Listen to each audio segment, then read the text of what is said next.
నమస్తే, welcome to studio 4 news. ముందుగా headlines. బీజేపీలో చేరిన పిఎల్ శ్రీనివాస్, వైసీపీ నేత వెల్లెల రామ్మోహన్. తెలంగాణ శాసనసభలో మాజీ మంత్రి ఎమ్మెల్యే హరీష్ రావు ప్రసంగం. బలహీన వర్గాలైన బీసీల కోసం మంత్రిత్వ శాఖను పెట్టాలని కేంద్రానికి విజ్ఞప్తి చేసిన ఏకైక party BRS party.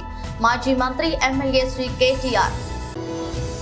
Right to education అన్నది పాత నినాదం, నాణ్యమైన విద్య అన్నది హక్కు, ఇది కొత్త నినాదం. సీఎం వైఎస్ జగన్. లోక్సభ ఎన్నికలకు ముందు పలువురు నాయకులు పార్టీలు మారుతున్నారు. శుక్రవారం కేంద్ర మంత్రి బీజేపీ తెలంగాణ రాష్ట్ర అధ్యక్షుడు కిషన్ రెడ్డి, ఆ పార్టీకి చెందిన ఇతర నేతల సమక్షంలో పిఎల్ శ్రీనివాస్, ఆయన కూతురు ప్రముఖ విద్యావేత్త అలేఖ్య ఆ పార్టీ జెండాను కప్పుకున్నారు. సికింద్రాబాద్ మహబూబ్ కాలేజ్ ప్రాంగణంలో జరిగిన కార్యక్రమంలో కిషన్ రెడ్డి బీజేపీ కండువాలను కప్పి వారిని పార్టీలోకి ఆహ్వానించారు. పిఎల్ శ్రీనివాస్ కాంగ్రెస్, బీఆర్ఎస్ పార్టీలలో రాష్ట్ర జాతీయ స్థాయిలో వివిధ హోదాల్లో పనిచేశారు. ఉమ్మడి ఖమ్మం జిల్లాకు చెందిన వైఎస్ఆర్ కాంగ్రెస్ పార్టీ నాయకుడు వెల్లెల రామ్మోహన్ కూడా కిషన్ రెడ్డి సమక్షంలో బీజేపీలో చేరారు. హైదరాబాద్ లోని బీజేపీ రాష్ట్ర కార్యాలయంలో ఏర్పాటు చేసిన కార్యక్రమంలో ఆయన కమలం కండువా కప్పుకున్నారు. ఆయనతో పాటు ఇతర పార్టీలకు చెందిన పలువురు నాయకులు బీజేపీలో చేరారు. వారికి కిషన్ రెడ్డి కండువా కప్పి పార్టీలోకి ఆహ్వానించారు. అనేక సంవత్సరాలుగా మన యొక్క జంట నగరాలలో పేదలకు అందుబాటులో ఉంటూ ఒక సామాజిక స్పృహతో పనిచేస్తున్నటువంటి వ్యక్తి వెల్లెల రామ్మోహన్ రావు గారు ఈరోజు భారతీయ జనతా పార్టీలో చేయడం ఏదైతున్నదో, నేను వారికి, వారితో పాటు చేరినటువంటి మాతృమూర్తులకు, సోదరిమణులకు, అదేవిధంగా వారి మిత్రులకు అందరికీ కూడా నేను రాష్ట్ర భారతీయ జనతా పార్టీ తరఫున హృదయపూర్వకమైనటువంటి స్వాగతం పలుకుతా ఉన్నాను. ఎందుకంటే ఈరోజు దేశంలో మరి మరొకసారి నరేంద్ర మోడీ గారి నాయకత్వం అవసరం ఉంది. ఈరోజు భారతీయ జనతా పార్టీ ప్రపంచంలోనే అతిపెద్ద పార్టీ. గతంలో చైనా కమ్యూనిస్ట్ పార్టీ పెద్ద పార్టీగా ఉండేది, కానీ ఈరోజు చైనా లాంటి కమ్యూనిస్ట్ పార్టీ కూడా దాటేసి భారతీయ జనతా పార్టీ అత్యధికమైనటువంటి సభ్యులు కలిగినటువంటి పార్టీ, గిన్నిస్ బుక్ లో రికార్డ్ అయినటువంటి పార్టీ ఈరోజు భారతీయ జనతా పార్టీ. అటువంటి పెద్ద కుటుంబంలో రామ్మోహన్ రావు గారు, వారి మిత్రులందరూ కూడా మరి గతంలో మానసికంగా చేరిన ఈరోజు శారీరకంగా కూడా వారు భారతీయ జనతా పార్టీలో చేరడం అవుతున్నదో చాలా సంతోషం అని చెప్పి నేను ఈ సందర్భంగా వారికి, వారితో పాటు చేరినటువంటి మిత్రులందరికీ కూడా హృదయపూర్వకమైన స్వాగతం పలుకుతా ఉన్నాను. మీకు తెలుసు, నరేంద్ర మోడీ గారి నాయకత్వంలో గత 9.5 సంవత్సరాలుగా దేశంలో అనేక రంగాలలో మార్పులు తీసుకురావడం జరిగింది, సంస్కరణలు తీసుకురావడం జరిగింది, నూతన విధానాలు తీసుకురావడం జరిగింది. దేశాన్ని అభివృద్ధి రంగంలో కొత్త పుంతలు తొక్కిస్తున్న విషయం మీకు అందరూ తెలుసు. అన్ని రంగాలలో దేశాన్ని ముందుకు తీసుకెళ్తున్న విషయం మీకు తెలుసు. దేశ గౌరవాన్ని మన దేశంలోనే కాదు ప్రపంచమంతా కూడా ఇనుమడింప చేస్తున్నటువంటి ఒక అద్భుతమైనటువంటి నాయకత్వము ఈరోజు భారతీయ జనతా పార్టీ నరేంద్ర మోడీ గారి నేతృత్వంలో దేశానికి అందిస్తున్న విషయం మనకు తెలుసు.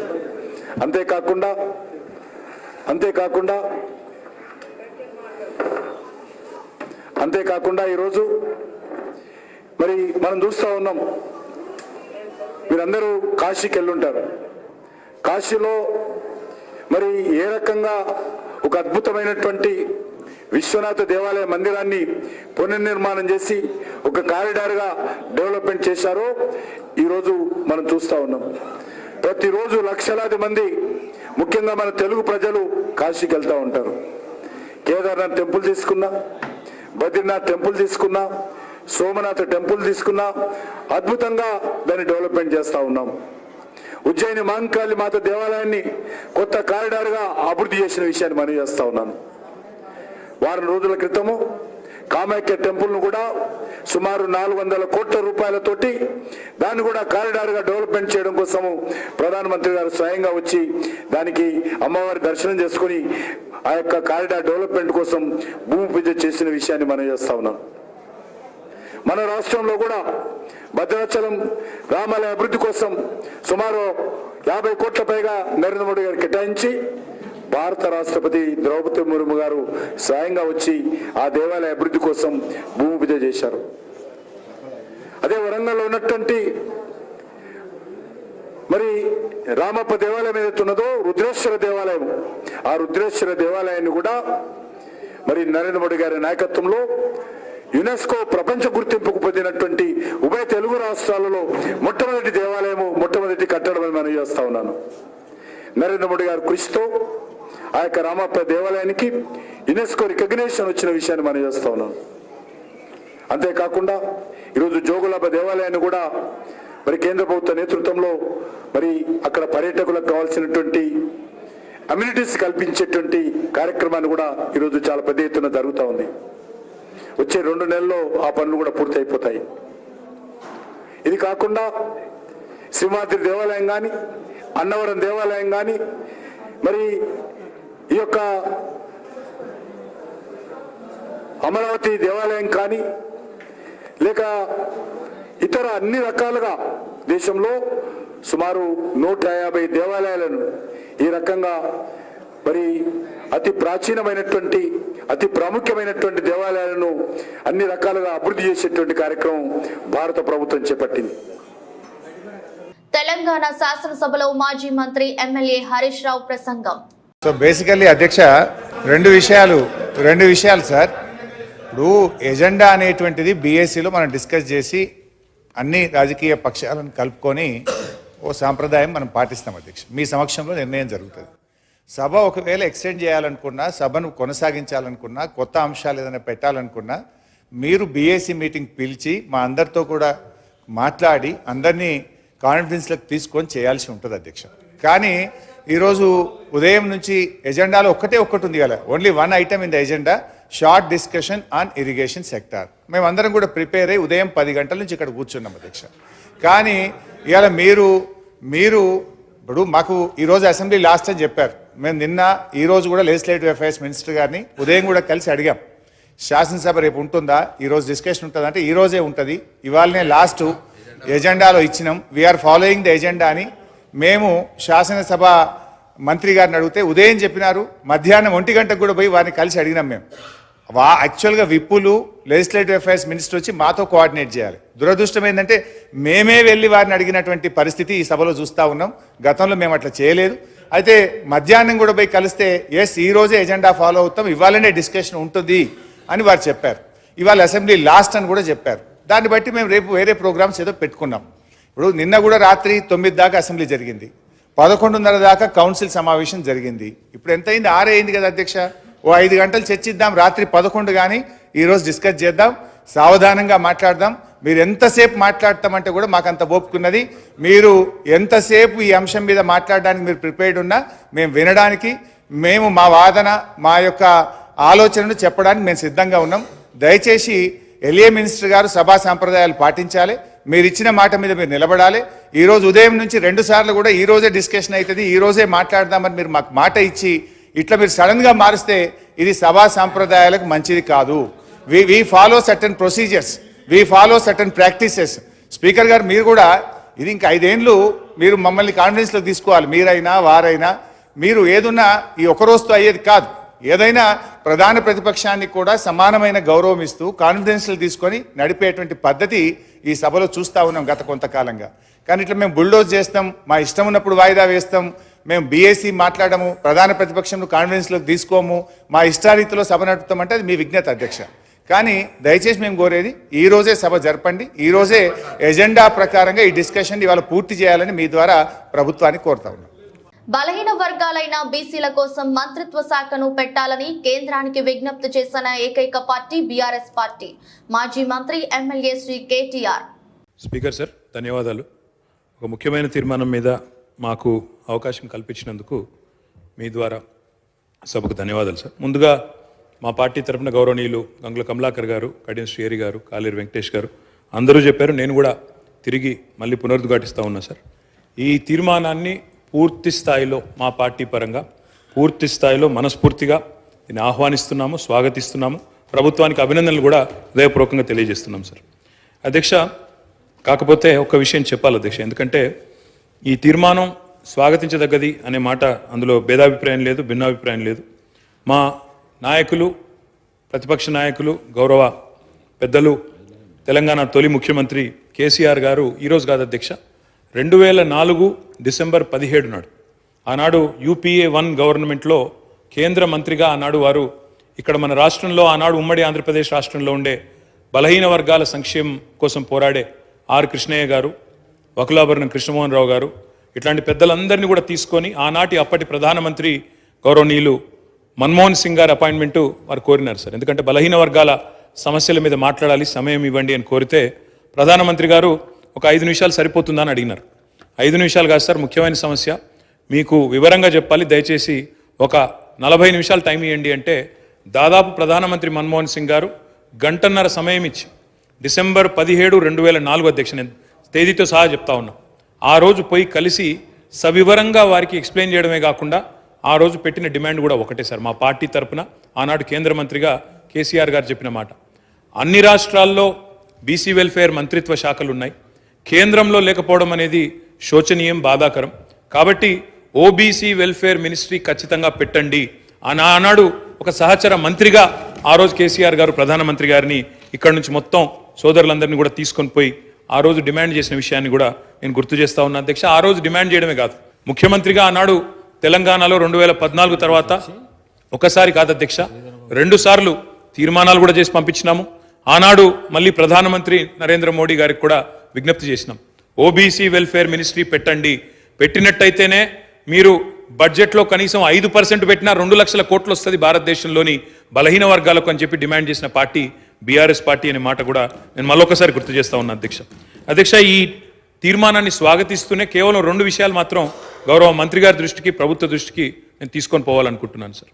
అధ్యక్ష, ఏ కార్యక్రమం చేపట్టినా ఇప్పుడే గౌరవనీయులు గంగుల కమలాకర్ గారు ఒక మంచి మాట చెప్పారు. బీహార్లో ఈ ప్రయత్నం చేసినారు, అక్కడ జనరల్ అడ్మినిస్ట్రేషన్ డిపార్ట్మెంట్ ద్వారా, GAD ద్వారా అక్కడ ఈ కార్యక్రమాన్ని వారు ప్రయత్నం కూడా చేసినారు. ఆనాడు JDU కాంగ్రెస్ పొత్తులో ఉండే అనుకుంటా, అక్కడ ప్రయత్నం RJD పొత్తులో ప్రయత్నం చేసినారు. కానీ దురదృష్టవశాత్తు న్యాయపరమైన చిక్కులు రావడం వల్ల మొత్తం ప్రక్రియ ఆగిపోయింది. 500 కోట్లు బడ్జెట్లో పెట్టినప్పటికీ మొత్తం కార్యక్రమానికే విఘాతం కలిగి ఈరోజు ఎటు కాకుండా త్రిశంకు స్వర్గంలో వేలాడుతూ ఉన్నది. కాబట్టి నా విజ్ఞప్తి, మా అందరి విజ్ఞప్తి, మా పార్టీ తరఫున కూడా ప్రభుత్వానికి నేను చేసే విజ్ఞప్తి అధ్యక్ష, ఈ కార్యక్రమం ఫలవంతం కావాలి అంటే మీరు తదుపరి మీరు చెప్పిన బీసీ డిక్లరేషన్లోని ఆ అంశాలన్నీ కూడా అమలు కావాలని మనస్ఫూర్తిగా ఆశిస్తూ, ఆకాంక్షిస్తూ, ఇది ఫలవంతం కావాలి అంటే ఒక పని చేయాలి అధ్యక్ష. దయచేసి శాసనసభను పొడిగించండి, ఇంకా 2 రోజులు పొడిగించండి, బిల్లు ప్రవేశపెట్టండి. చట్టబద్ధత ఉంటేనే ఈ కార్యక్రమం ఫలవంతం అవుతుంది తప్ప లేకపోతే విఫలం అవుతుంది సార్. ఇంకొక మాట కూడా సార్, ఇప్పుడు జస్టిస్ రాజేందర్ కుమార్ సచార్ గురించి కూడా గౌరవ ముఖ్యమంత్రి గారు చెప్పినారు అధ్యక్ష. జస్టిస్ రాజేందర్ కుమార్ సచార్ కమిటీ ఏర్పాటులో కూడా మా పాత్ర ఉంది, మా నాయకుడు కేసీఆర్ గారి పాత్ర ఉంది. ఆ రోజు UPAలో కేంద్ర కేబినెట్ రైట్ టు ఎడ్యుకేషన్ అన్నది పాత నినాదం, నాణ్యమైన విద్య అన్నది హక్కు, ఇది కొత్త నినాదం. నాణ్యమైన విద్యను అందించడంలో మనం వెనకబడితే మిగతా వాళ్ళు మనల్ని దాటి ముందుకు వెళ్ళిపోతారు. వెనకాల ఉంటే మిగతా ప్రపంచమంతా మనల్ని దాటుకొని ముందుకు వెళ్ళిపోతుంది. మనం కంపీట్ చేసేది, ఈరోజు మన పిల్లలు కంపీట్ చేసేది ఇక్కడ చుట్టుపక్కల ఉన్న రాష్ట్రాలు, ఇండియా, ఇది కాదు మన హొరైజన్. మనం కంపీట్ చేసేది ప్రపంచంతో కంపీట్ చేస్తా ఉన్నాం. అది ఎప్పుడూ కూడా మన మనసులో ఉండాలి. ఉద్యోగాలకు వచ్చేసరికి మన పిల్లలు మెరుగైన ఉద్యోగాలు సంపాదించాలి, పెద్ద పెద్ద జీతాలతో ఉద్యోగాలు చేసే పరిస్థితి మన పిల్లలకు అందుబాటులోకి రావాలి అని అంటే, అంటిల్ అండ్ అన్లెస్ మన క్వాలిటీ ఆఫ్ ఎడ్యుకేషన్ కూడా ఇంటర్నేషనల్ స్టాండర్డ్తో మనం కాంపిటేటివ్గా నిలబడగలిగితేనే మన పిల్లలకు ఈ జాబ్ ఆపర్చునిటీసు ఈ పెద్ద పెద్ద సంస్థల్లోనూ పెద్ద పెద్ద కంపెనీల్లోనూ మన పిల్లలకు వచ్చే పరిస్థితి, అవకాశం అనేది మెరుగవుతుంది. ఈరోజు మనం వేసే ప్రతి అడుగు కూడా ఇది స్టార్టింగ్ పాయింట్ అవుతుంది. ఈ విత్తనం పెద్దదై చెట్టై ప్రతిఫలాలు వచ్చేసరికి బహుశా 5 ఏళ్ళు పట్టచ్చు, బహుశా 4 ఏళ్ళు పట్టచ్చు. బట్ ఎక్కడో ఒక చోట అది స్టార్టింగ్ పాయింట్ కావాలి. హైయర్ ఎడ్యుకేషన్లో ఈరోజు మనం వేసే అడుగులు బహుశా రిజల్ట్ రావడానికి ఇంకొక 4-5 ఏళ్ళు పట్టచ్చేమో. బై ద టైం మన పిల్లలు గ్రాడ్యుయేషన్ కోర్స్ పాస్ అయిపోయి సర్టిఫికెట్లు చేతులు పట్టుకొని ఉద్యోగాల కోసం అడుగులు ముందుకేసే సమయానికల్లా మనం వేసిన ప్రతి అడుగు కూడా చిన్న పిల్లల దగ్గర నుంచి, 1వ తరగతి పిల్లల దగ్గర నుంచి, ఆ వయసులో ఉన్న ఆ పిల్లల దగ్గర నుంచి మన ప్రైమరీ ఎడ్యుకేషన్ స్థాయి నుంచి అక్కడి నుంచి పూర్తిగా సమూలంగా మార్చే కార్యక్రమాలు చేస్తా ఉన్నాం. ఇన్వెస్ట్మెంట్ ఇంటూ హ్యూమన్ క్యాపిటల్ అన్నది ఒక ప్రధానమైన అంశంగా మన ప్రభుత్వం భావిస్తూ ఉంది. కాబట్టి ప్రతి అడుగులోనూ కూడా ఆ కమిట్మెంట్, ఆ ప్యాషన్ చూపిస్తా ఉన్నాం. ప్రైమరీ లెవెల్ నుంచి ఎడ్యుకేషన్ ఒకసారి ఏమేం మార్పులు జరుగుతూ ఉన్నాయని ఒకసారి గమనించినట్లయితే, మొట్టమొదటిసారిగా అడుగులు పూర్తి గవర్నమెంట్ స్కూల్ అని ఇంగ్లీష్ మీడియం వైపు అడుగులు వేశాం.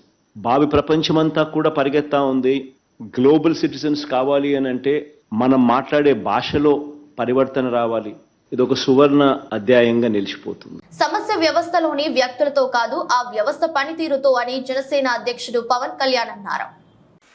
అలాంటిది ఆ యువకులకి 5,000 రూపాయలకి వాళ్ళ ఇంట్లోకి దూరిపోయే అవకాశం ఇచ్చే ఏముంది వాళ్ళ దగ్గర? డేటా. ఏం డేటా ఉంది?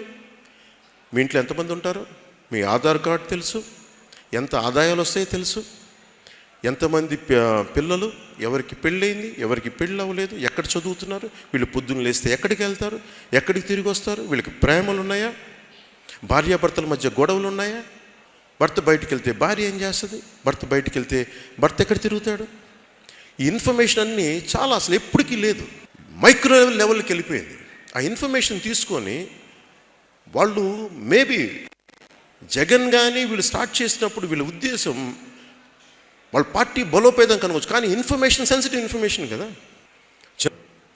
ఇది సెన్సిటివ్ ఇన్ఫర్మేషన్ కదా. ఇదంతా ఈ ఇన్ఫర్మేషన్ బేస్ చేసుకుని అది ఎటు వెళ్తుందో ఎట్లా, నేను అందరూ వాలంటీర్స్ గురించి చెప్పట్లేదు, బట్ వాలంటీర్ వ్యవస్థ డేటా ఎక్కడికో వెళ్తుంది. ప్రతి చోట వాలంటీర్ వ్యవస్థను ఏమంటున్నారంటే బాగున్నారా బ్యాచ్ అంటారంట. బాగున్నారా, ప్రభుత్వం మీకేం వ్యతిరేకంగా లేదుగా, అంత బాగానే ఉన్నాయి, పథకాలు ఇస్తున్నాయి కదా అంటే ఏంటుంది అందులో? బెదిరిస్తున్నారు. నువ్వు మీకు ఆల్రెడీ ఇన్ని వ్యవస్థలు ఎందుకు ఉన్నాయి కదా, పంచాయతీ రాజ్ వ్యవస్థ ఉంది, రెవెన్యూ వ్యవస్థ ఉంది, కలెక్టర్లు ఉన్నారు, సబ్ కలెక్టర్ ఉన్నారు, జాయింట్ కలెక్టర్స్ ఉన్నారు, ఎంఆర్ఓలు ఉన్నారు. ఇంతమంది ఉండి కూడా మళ్ళీ ఇంకొక సమాంతర వ్యవస్థ దేనికి?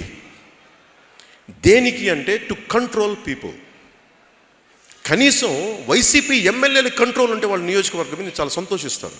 ఒక డేటా తప్పు జరిగితే ఎంఆర్ఓ తప్పు చేస్తే నేను వాళ్ళ పై అధికారి రిపోర్ట్ చేయొచ్చు.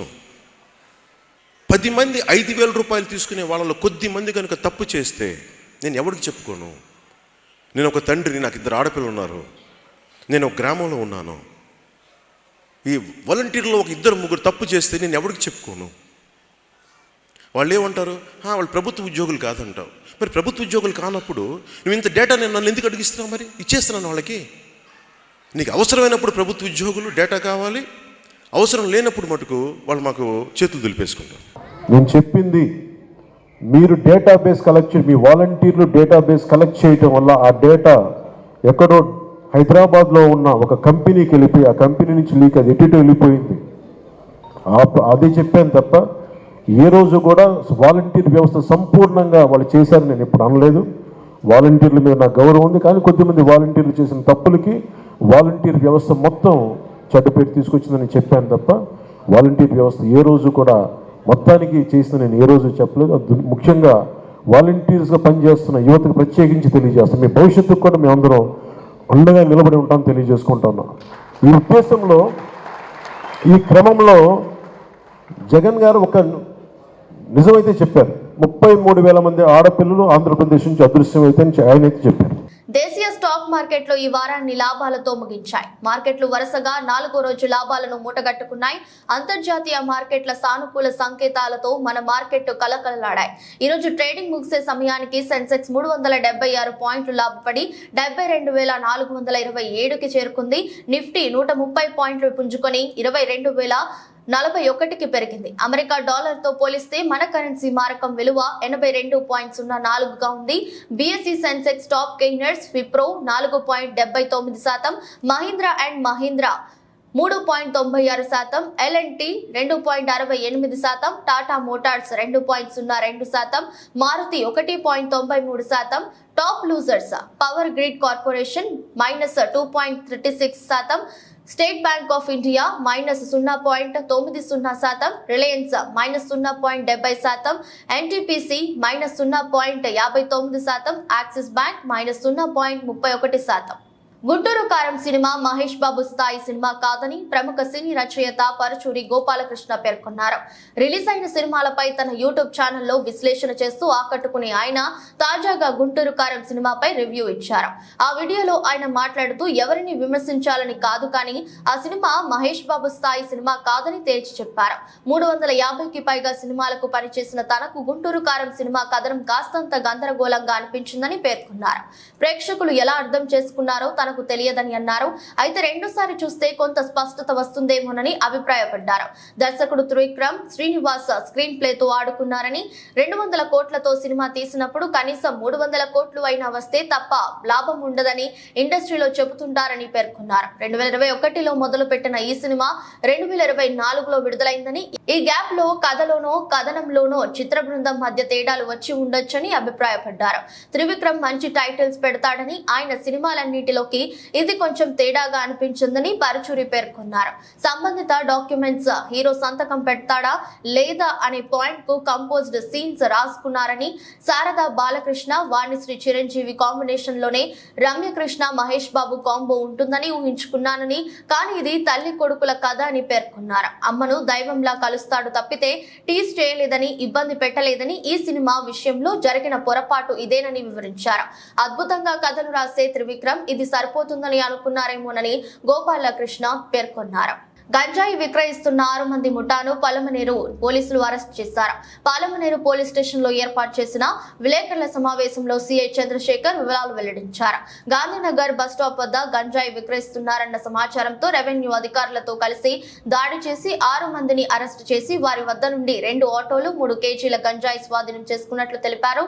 వీరు వైజాగ్ నుండి తక్కువ రేటుకు గంజాయి తీసుకువచ్చి బెంగళూరులో విక్రయించడానికి వెళ్తుండగా అరెస్టు చేసినట్లు తెలిపారు. వీరిలో 3 పూతలపట్టు చెందిన వారు కాగా మరో 3 చిత్తూరు టౌన్ కు చెందిన వారుగా సిఐ చంద్రశేఖర్ తెలిపారు. మేరకు పల్నాడు డిఎస్పీ మహేశ్వర్ రెడ్డి గారి ఉత్తర్వుల మేరకు ఈ గంజాయి మరియు కర్ణాటక లిక్కర్ పైన గట్టి నిఘాని ఏర్పాటు చేయడం జరిగింది. ఈ నిఘాలో భాగంగా నిన్నటి దినం మధ్యాహ్నం 3:30 గంటలకు గాంధీనగర్ బస్ స్టాప్ దగ్గర కొంతమంది గంజాయి వ్యాపారం చేయడానికి కొన్ని ప్యాకెట్లుగా తయారు చేస్తున్నారని చెప్పి మాకు సమాచారం రావడం జరిగింది. ఈ సమాచారాన్ని బట్టి వెంటనే మేము మా సిబ్బంది అందరూ కూడా మా మండల తహసీల్దార్తో పాటు అక్కడికి వెళ్ళి చూడగా 2 ఆటోలు అక్కడ ఉన్నాయి. సుమారు 6 మంది వ్యక్తులు అక్కడ కూర్చొని ఉన్నాడు.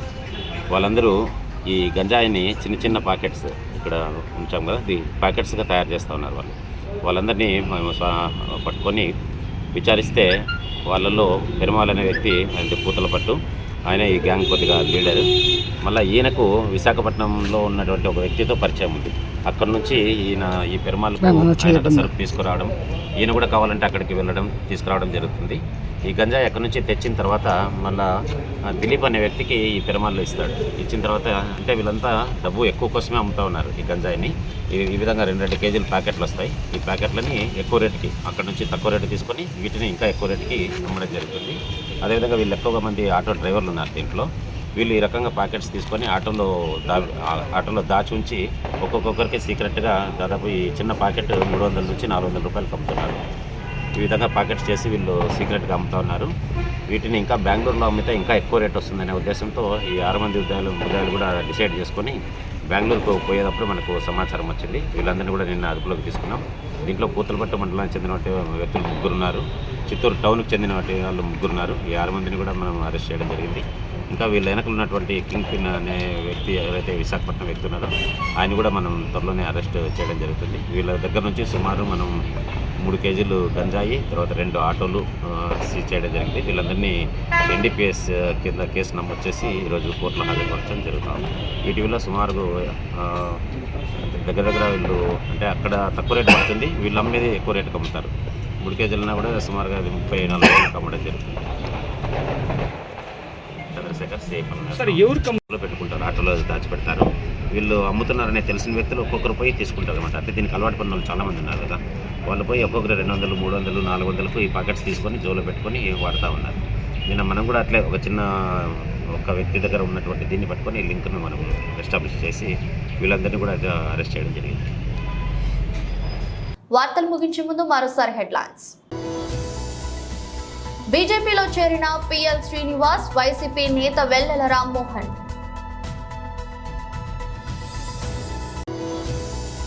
తెలంగాణ శాసనసభలో మాజీ మంత్రి ఎమ్మెల్యే హరీష్ రావు ప్రసంగం. బలహీన వర్గాలైన బీసీల కోసం మంత్రిత్వ శాఖను పెట్టాలని కేంద్రానికి విజ్ఞప్తి చేసిన ఏకైక పార్టీ బీఆర్ఎస్ పార్టీ. మాజీ మంత్రి MLA Shri KTR. Right to education అన్నది పాత నినాదం, నాణ్యమైన విద్య అన్నది హక్కు, ఇది కొత్త నినాదం. సీఎం వైఎస్ జగన్.